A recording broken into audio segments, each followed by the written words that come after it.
2005 Renault Kangoo.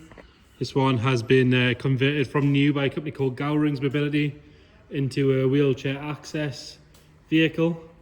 They're pretty well known in that sort of space, in that world. They do them from new as well, so they're not second-hand conversions. They actually register them as a Gowring's on the logbook and everything. We'll start with looking at the sort of the conversion setup. So it gets a new custom-made rear bumper, as you can see. Obviously the full-size tailgate. I'm 6'2" and I can wander under that without having to duck, no problem at all. Then you've got this sort of ramp setup, so you push the clip forward, drop that down.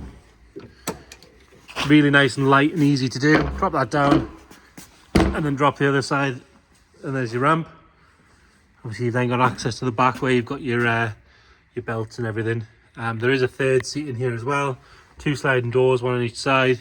Spare wheel. It's got the specialist flooring as well. Plenty of space. I can just about stand up in here. We've got extra lockers and bins and stuff on the top. Nice little setup. So let's start by having a good look at the bodywork. Start on this driver's front corner. All nice and clean on that wing. It's got a little bit of haze here where it's been washed quite a lot with sponges. That one's sort of polished out really. The arch itself, lovely and tidy. There's no sign of any corrosion in that. Good quality alloy wheel with a Toyo tyre on the front. We'll check them as we go around. Nice and tidy along the sill there, as you can see. Driver's door, no real signs of any marks or anything like that. All nice and clean around the wing mirrors. Come out with that A-pillar, that's all good. There's quite a large flat piece on the front of the roof, which you'd think would get caked in stone chips. There's 1 or 2 very minor ones if we go really close. But other than that, all good. Coming down the driver's side, all nice and tidy around there. That rear door is all good. And then normally you find on these rear runner sections, you get a bit of corrosion coming here and there, but as you can see, that's all good. It's a little bit of paint flaked off from the actual runner, but no sign of any corrosion or anything. If we have a look in the arch on down here again, nothing bubbling up around the arch, no sign of any rust there. Got a bit of a scuff just on the plastic section there. Another good wheel and tyre. Drop that tailgate back down so we can have a good look at it. Again, you can shut it with the ramp down as well. Nice and clean along the tailgate. No sign of any corrosion or damage. Nothing sort of backed into anything on the corners or anything like that. All the tail lights are nice and bright and clear. Coming around on the passenger side again, this rear arch nice and clean. No sign of any corrosion, especially down the bottom where it would sort of start. Little scuff here where it's been sort of rubbed against something. And again, it's got the paint flake on that runner, but again, there's a metal caster going up and down it, so it is going to flake eventually. All good on the bodywork above the windows. Nice and clean and tidy on that door. You can have a good look at the sill on this side. Again, it's dirty, it wants a good clean off, but it's not rusty or gouged or anything like that. Nice and tidy on that passenger door. Got a good scuff on the mirror cap. Yeah, you can have a look at the roof on this side. Apart from a bit of water we've missed when we've dried it off, no sign of any real stone chips.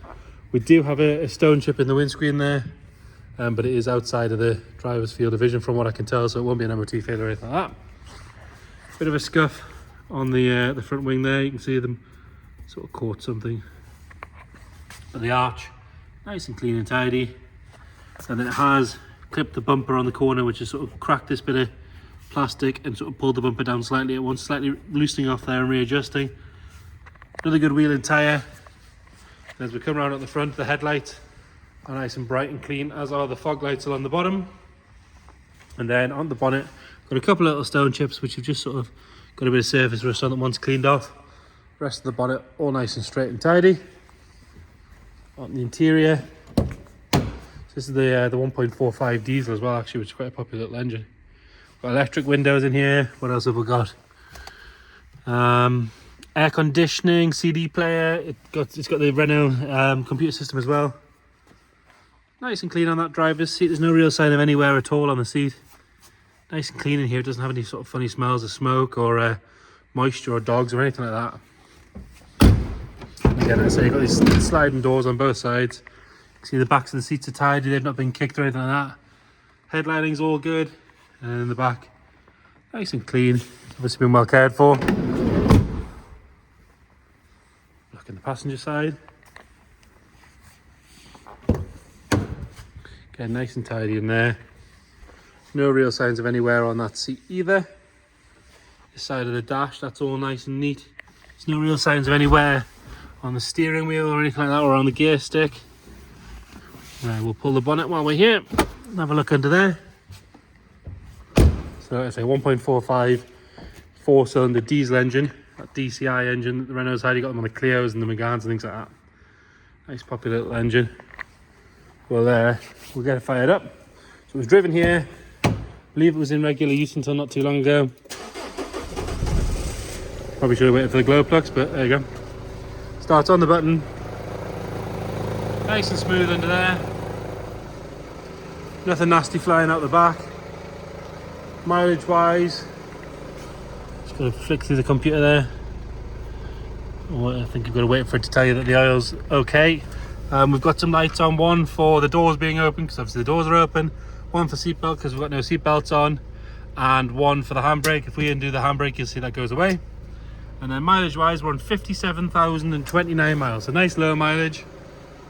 If you check the description, we'll detail what we've got as far as sort of service history goes and things like that. There you have it.